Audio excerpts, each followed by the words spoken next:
Hey, everyone, and welcome to the Prater podcast, where our aim is to connect our global family of Sovereign Grace churches with our executive director.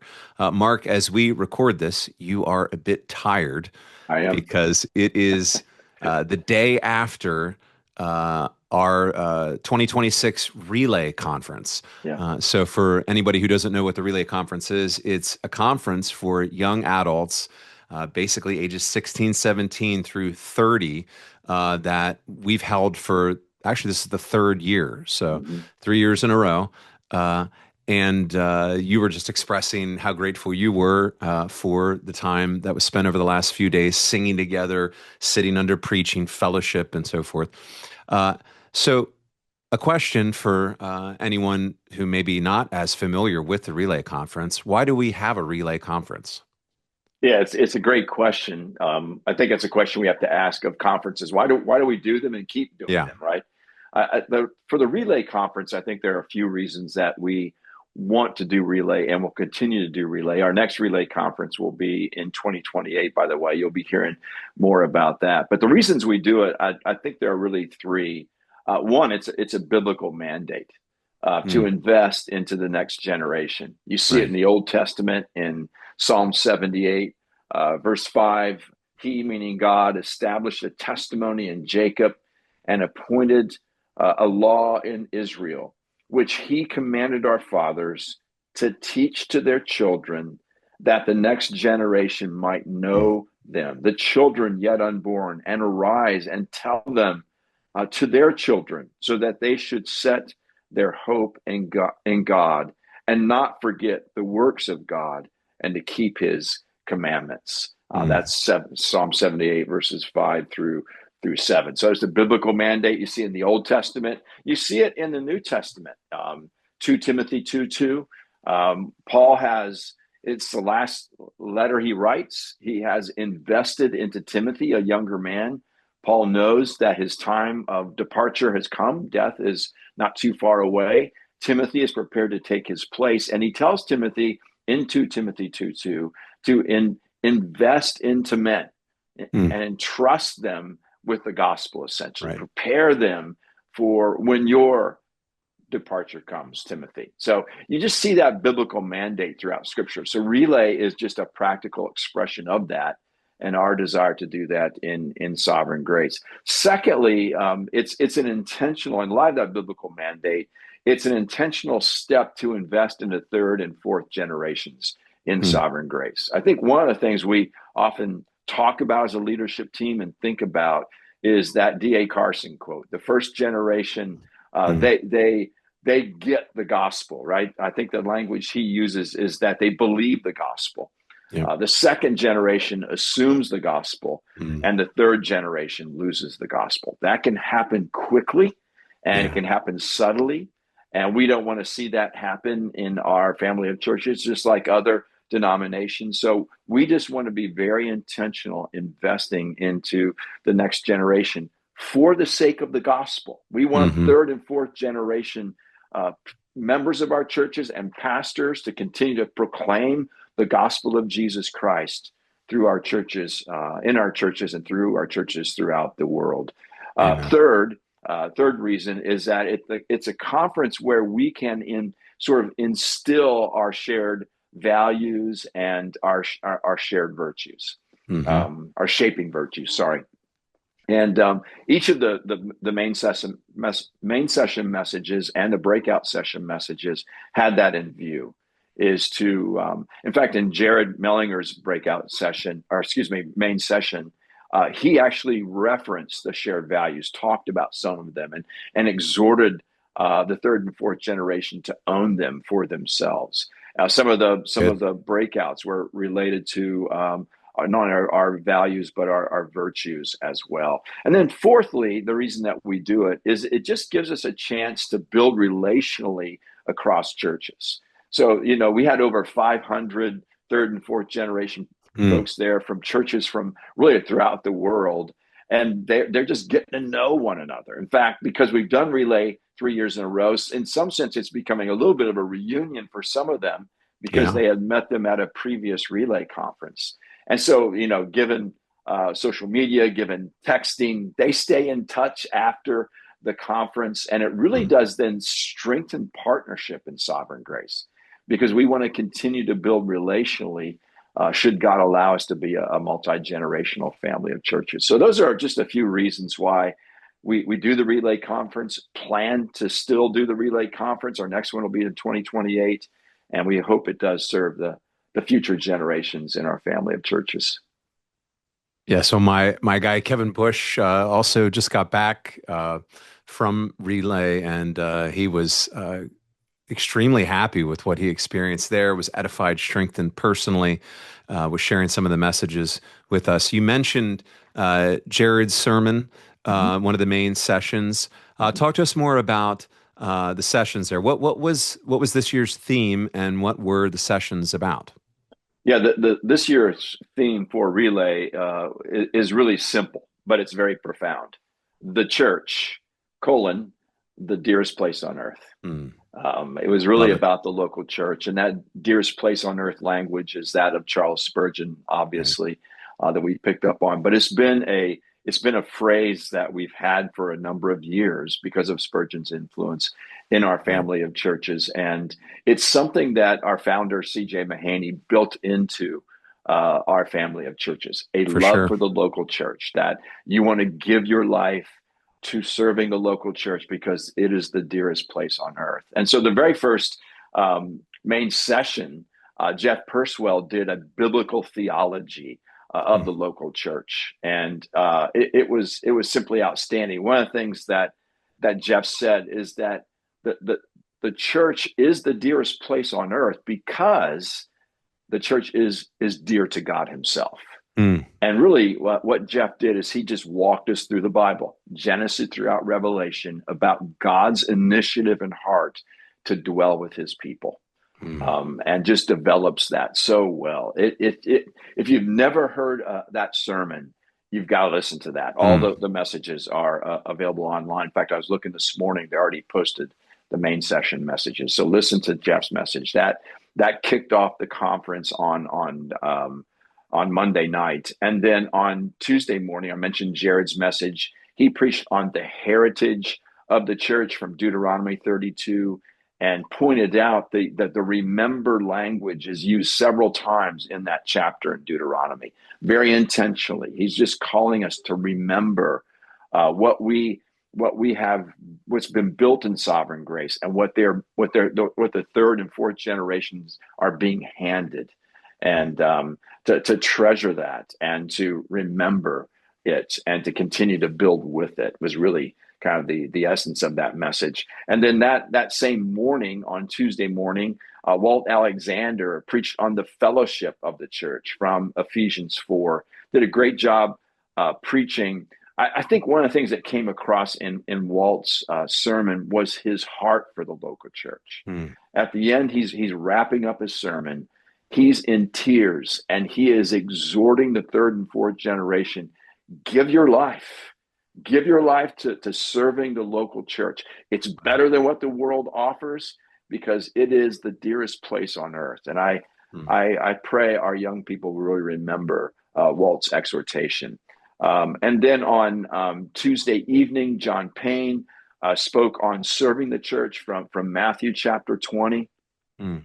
That wonderful passage where Jesus says, "I did not come to be served, but to serve and to give my Yes. life as a ransom for many." But John had this section in his sermon where he was really pastoring the people. Mm. He was talking about forgetting ourselves and Mm. ways that we can forget ourselves and not think about ourselves as much, which, regardless of what age group we're in, we do think about ourselves and we need help with Yep. that. So you can listen to that sermon and benefit. But his point in Mm. doing that was the more we think less about ourselves and forget ourselves, the better equipped we will be to serve the local church. And then Joel Shoy Amen. wrapped up Wednesday morning, on the church triumphant from Mm. Isaiah 62. If you've never read Isaiah 62, it is a beautiful, inspiring passage that communicates God's heart for His people, and obviously Joel was applying it to the church. We are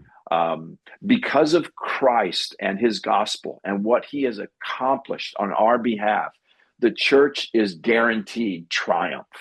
Um, Amen.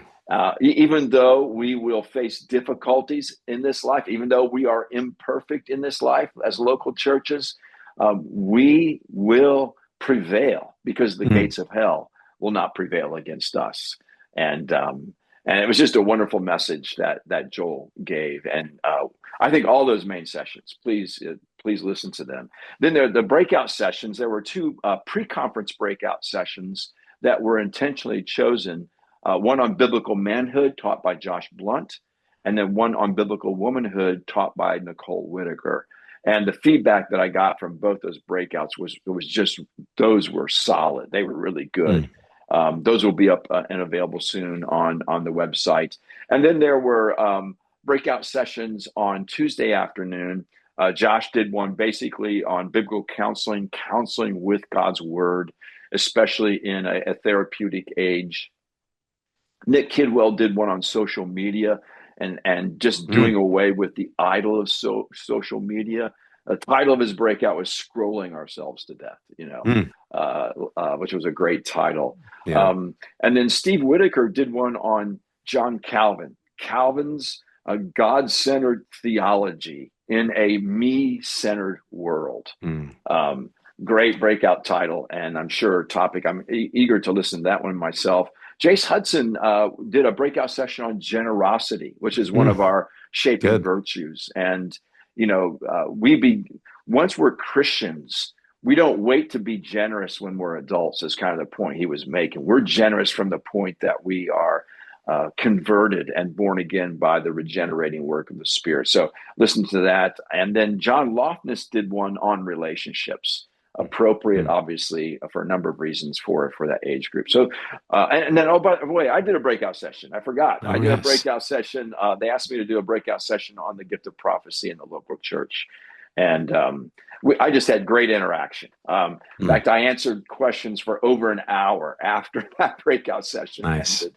And it was just great. One of the joys from Relay for me is seeing the third and fourth generations just embrace who we are, our Yeah. gospel centrality and our values and our virtues, and to really want to just give their life to the local church. And many of the conversations I had reflected that. Wonderful. Well, thank you to all the men you listed and the way that you guys served our young folks at the Relay Conference. We are, in our team, talking about how we can use Josh's message on biblical manhood Oh, good. locally here in the church with our guys. And so I'm looking forward to listening to each one of these sessions and breakouts. Before we go, what are some takeaways that you have having experienced the last few days and really the last 3 years of Relay? Yeah, I'm so grateful for Relay. I'm glad we're going to continue to do it. This could be a very long list, but I'm trying to keep it short for the Mm. sake of the time with podcast. So here's a few just reflections, takeaways from the time I've had with our third and fourth generation. Here's the first one that comes to mind. This is a godly group of young men and women. Mm. They really are. Not a perfect group, but they are pursuing godliness. And that's Mm. really reflected not only in their response to the preaching, but just a number of conversations I had with young people where they're just being humble. They're talking about the struggles in their heart. They're asking for help because they want to grow in godliness. So that's the first thing that comes to mind. Second is a clear passion for Christ and for his church. Mm. They're all of them. There's a pronounced joy just being with them. You listen to them sing. They love Jesus. You listen to talk about their church. They love the church of Christ, and they love the gospel of Jesus Christ. Kind of leads to the next one. There's a clear love for their local church and for the partnership we share in sovereign grace. To hear them talk about their church and their pastors with affection and gratitude, Mm. and then to talk about how this conference is so great because they're getting to know people in other sovereign grace churches, and it casts vision for their future. They're gonna be leading this denomination someday. They're Yeah. going to be involved in serving this denomination someday, and I think they're eager to do that. And then I just think that the worship during our conference was led by second generation pastors, Mm, which was so much of a delight to watch. So Devin Coughlin and David Zimmer and Eric Schmaltz did most of the leading. Leo Paris helped lead one session. It was just a joy to watch that, and to see that there was just wonderful singing to Jesus that was happening. There was no mm, drop off at all, and that brought a lot of joy. And then I would just say that they are a group of young people that are taking responsibility. Now, here's what I mm, mean by that. First of all, you see the second generation, Jared, John, Walt, Joel, you, Ben, others. They're taking responsibility to invest into the third and fourth generation. mm, So the first generation has purpose to invest into the second generation. Now I see the second generation investing into the third and fourth. And what you're seeing begin to emerge now is the third generation is assuming that responsibility. mm. And they're eager to fulfill that and carry that out. So it's just a wonderful thing for me as a first generation pastor in Sovereign Grace, an older guy, to just step back and watch all that happen. It brings Mm. a lot of joy, and it brings me a lot of hope, at least from a visual sense, a human sense, that God will continue to build Sovereign Grace to be multi-generational. What a great report. And, it's not surprising when you get together 500 to 600 young adults that there would be a lot of energy and activity. But everything you were just describing, it strikes me. You are describing the fruit and effect of the gospel. Yeah. Just widespread throughout that gathering. And so that is a cause for rejoicing, celebration, gratitude for what God's doing in the lives of our young adults. May He continue to do so more and more in the days ahead. So thank you. Thank you, John and Jared, especially for the way that you intentionally have led this conference. Thank you for everybody involved, and looking forward to seeing what God does at future relays. Next relay 2028, so 2 years from now. Looking forward to that. So thank you, Mark, for the update. And thank you all for checking out the podcast. We'll see you here next week, Lord willing. Bye for now. Thank you for watching. If you have questions or comments, Mark would love to hear from you. For more videos like this, hit subscribe on YouTube or by email at markkprater.com.